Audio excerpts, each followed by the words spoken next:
soal jatuhnya pesawat TNI AU di Pasuruan. Dan kita akan mengupdate kembali informasi dengan jurnalis Kompas TV ada Babul Arifandi. Babul, selamat siang Babul. Ya Reza, selamat siang. Babul, bisa Anda informasikan kembali update-nya dari pesawat TNI jatuhnya di Pasuruan. Anda posisinya sekarang di mana dan informasi apa yang sudah Anda peroleh? Ya, sampai dengan saat ini Reza, proses evakuasi masih terus diupayakan. Artinya belum ada pada proses evakuasi. Ini bangkai pesawat belum dipindahkan dari lokasi. Kemudian update soal korban atau kru pesawat ini juga belum bisa kami gali karena memang selain titik kejadian ini jauh dari pemukiman, medan juga sangat terjal. Ini berada di kawasan lereng pegunungan Bromo di sisi utara Gunung Bromo, begitu Reza. Sehingga petugas juga kesulitan untuk mengakses ke lokasi karena lokasi tidak bisa diakses oleh kendaraan roda 4. Praktis hanya kendaraan roda 2 yang bisa digunakan untuk menuju ke lokasi. Itu pun kendaraan roda 2 dengan spesifikasi tertentu, Reza.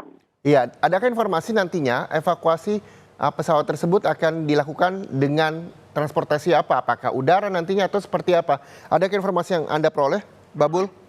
Ya, informasi yang kami peroleh dari BPBD Pasuruan menyebutkan bahwa proses evakuasi diprioritaskan menggunakan jalur darat.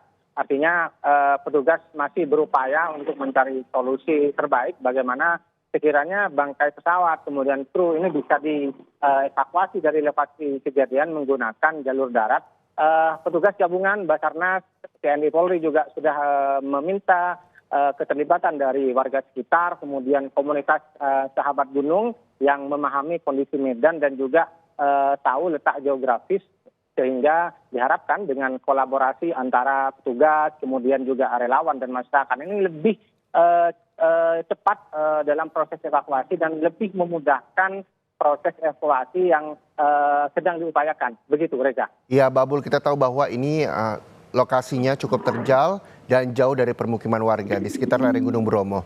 Lalu, dari informasi yang Anda peroleh hingga siang ini, adakah daftar manifest yang Anda ketahui dari pihak TNI AU yang sudah rilis mungkin? Ya, kami sudah beberapa kali mencoba untuk menghubungi pihak TNI AU. Memang sampai sejauh ini belum ada keterangan resmi yang disampaikan ataupun ada upaya-upaya yang tervisualkan dari otoritas TNI Angkatan Udara.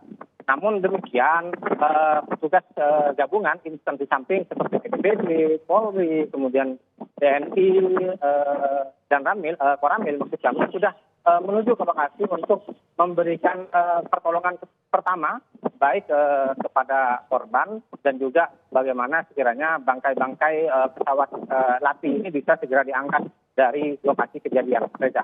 Baik, Babul. Sementara Anda akan kembali memperbarui dan mencari informasi soal pesawat TNI jatuh di Pasuruan, kami tutup terlebih dahulu sambungan telepon Anda dan kami juga masih akan memberikan informasi kepada pemirsa Kompas TV soal pesawat TNI jatuh di Pasuruan, Jawa Timur.